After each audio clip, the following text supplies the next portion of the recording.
got to turn off the water main at the curb, at the sidewalk. Okay, let's go check downstairs.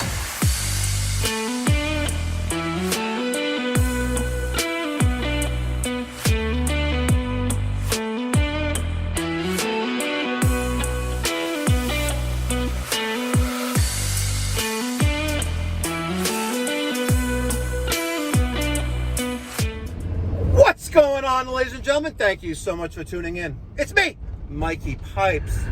All right, Monday morning. First service call back from vacation.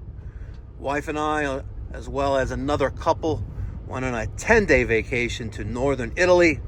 Checked out the Italian Riviera and ended the trip with 5 days at the Grand Hotel Tramezzo in Lake Como.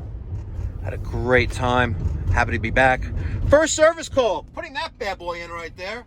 That is a Watts double check valve. Here in New York, and as well as probably your jurisdiction as well, a means to prevent cross-contamination or cross-connection on your potable water line, your water main coming in from the city supplies to the street.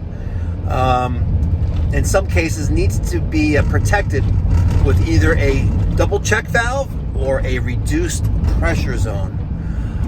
The local water company, Liberty, New York American Water, Aqua, they have been, for the past couple of years, sending out letters. They started with doing commercial, industrial property. Man, we did a lot of RPZs in on commercial properties, but now they've been hitting the homeowners. And you know what? You gotta get a permit. You gotta file with the state. You gotta register with the water company. So it's some work involved, and hence it's not cheap, you know. But we're at an existing customer right now, pulling up in front of the house. We got to put in a 3/4 inch double check, and we're also going to prepare the water service coming into the home with a. We're going to change the. We're going to change the meter from a 5/8 meter to a 3/4. So stick around. Make sure you smash that thumbs up button, guys. Let's get going.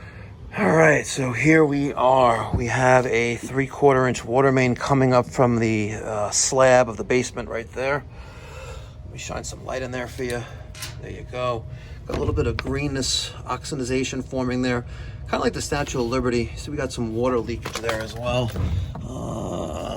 Yeah, so she's turning green. That means she's getting wet, just like the Statue of Liberty, sitting in the elements. The objective here today is that I need to change this gate valve. I'm going to make that a ball valve, a full port ball valve. And full port means is that the inside diameter, the mechanism inside the valve, is the same size as the pipe, the inside diameter. So 3/4 straight through. There'll be no restriction, water volume restriction there. We're going to clean this up a little bit.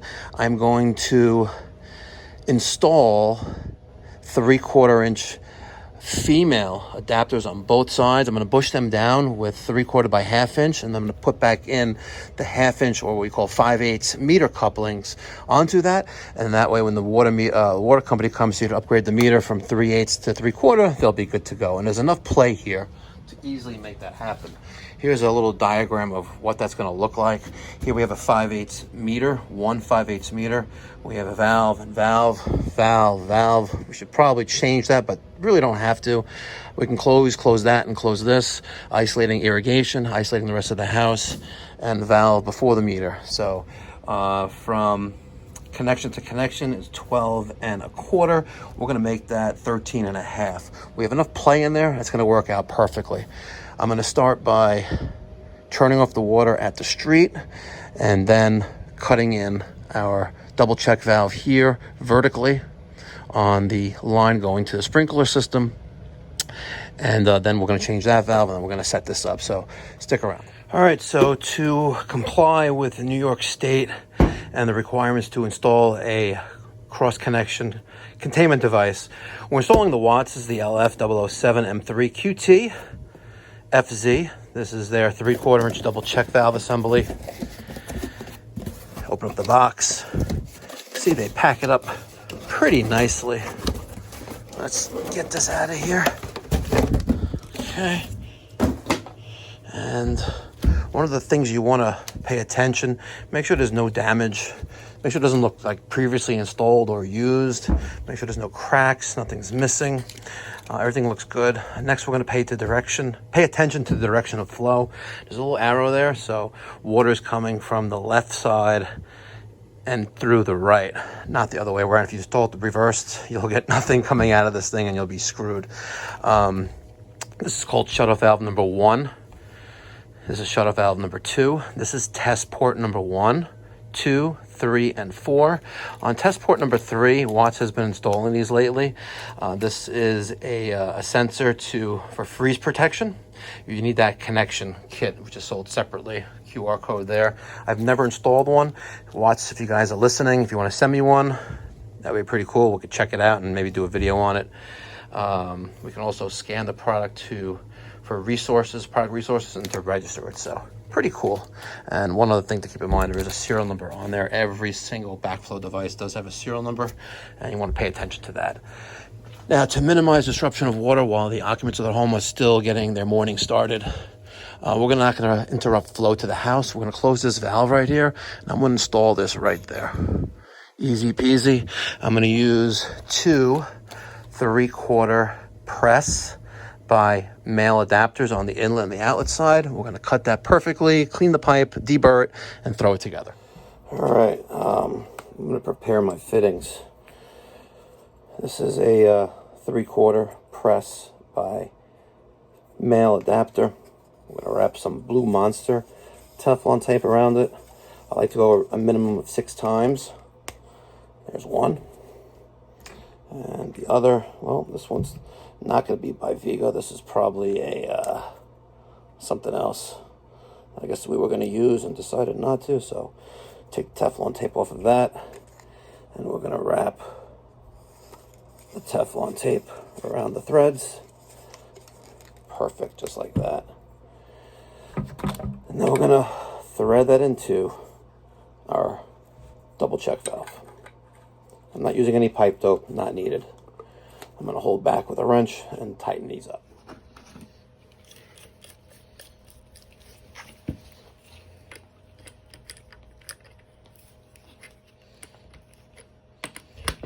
There we go. This would be a perfect opportunity to use the pipe vise, but Daniel has that in his truck. So we're going to make this nice and tight, making sure we don't crack the body of the shutoff valve. All right, both male adapters are installed. We're going to place it right there. I'm going to take a Sharpie and mark where I need to cut. And it looks like we have enough play in the pipe, so I should be able to just get that in there. All right.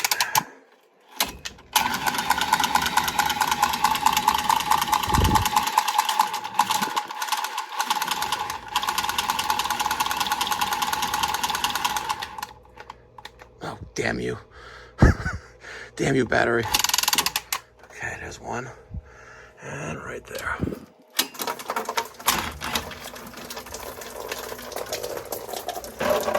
Yep, that's what buckets are invented for. All right, now that both are cut, let's use some scratchy paper and clean off the copper. You don't have to do this, but I think it gives it a much better, cleaner look. And especially if there's any like paint, like it is right there, you want to get that off. I'd rather take a few extra moments to prepare the material than to have to redo it because it's leaking. There we go. And I got my deburring tool, and we will deburr the inside of the pipe. Perfect.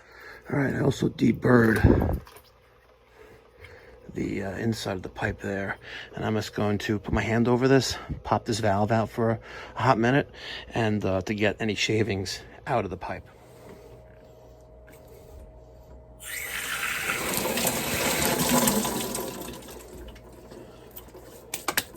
Beautiful. All right, now paying attention to direction of flow. Let's drop in our valve right there. We're going to mark that, making sure she's at the proper depth, and then install the outlet side pipe. All right, mark there, mark there. Make sure she's installed parallel, not vercocked. I get my press machine out.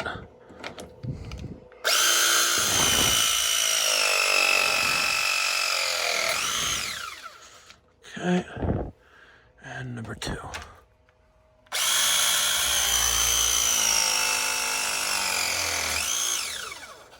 Perfect.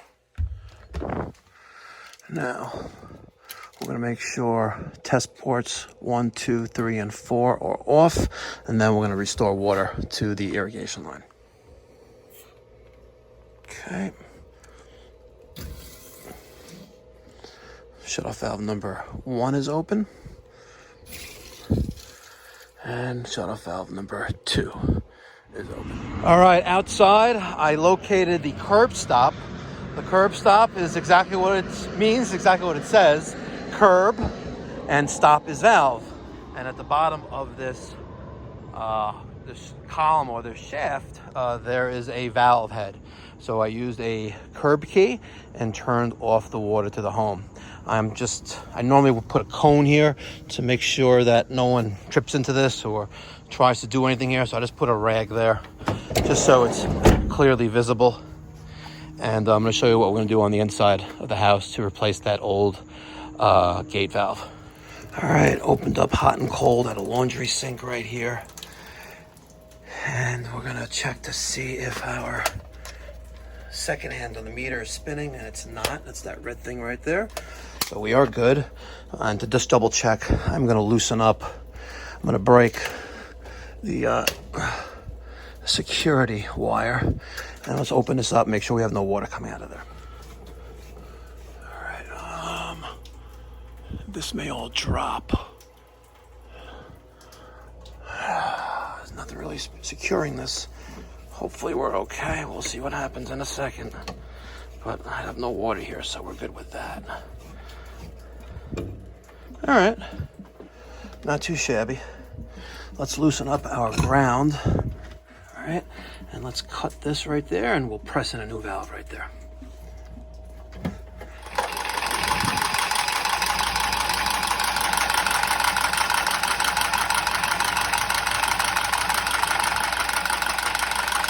Old K copper. There's 3 types of copper tubing. L, commonly used for domestic piping. M, for hydronic piping. And K, underground. It's also the thickest copper. I'm probably good with it. I could probably break it off now, so. Let's see. Yep. See how thick that is? Want to see something nasty? Let me show you something nasty, fellas. 2 in a stink, 1 in the pink. Look at that. Look at all that nasty stuff. All right, I'll do that again in case you didn't see it on camera. Ready? Here we go. Ugh. And that's metal in your lungs. All right, so I took off the 5/8 meter coupling off of the the street side of the valve, and that 3/4 by 1/2 inch brass reducing 90. I cleaned the threads off, put some Teflon tape on there, and I have a 3/4 by 1/2 inch brass lead-free reducing bushing. That's going to go into here, and that's all going to go into there. And then I'm going to put a piece of pipe from the outlet side of the valve to the bottom of the street 90 and reconnect that. All right, so I made up the bushing into the female adapter. I got my street 90 there. I got my short piece of 3/4 inch copper pipe, and I have everything marked out. I got 2 more presses left. One there, one right there.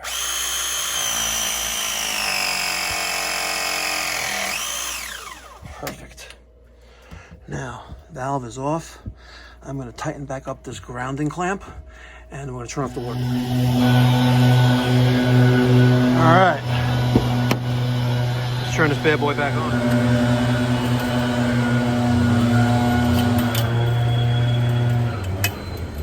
Okay.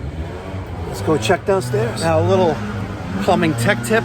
I'm not going to pull that out yet, the curb key, until I make sure there's no leaks inside. All right. It's time to turn on the water. Let's close this and close that. Let's make sure we have no leaks anywhere here first. Yeah. I got a little leak right there on that meter coupling.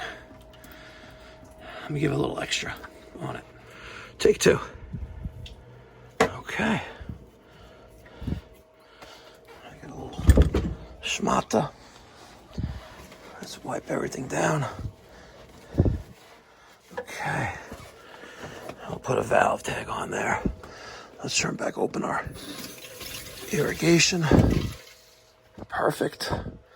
And the main water valve to the house. Now remember, I have that laundry faucet open. Keep in mind, if you have other things open, a good question to ask, hey, does the sink drain okay? Does it drain well? The last thing you want to do is go back to the fixture that you left running and it's overflowing, and now you got to deal with a flood.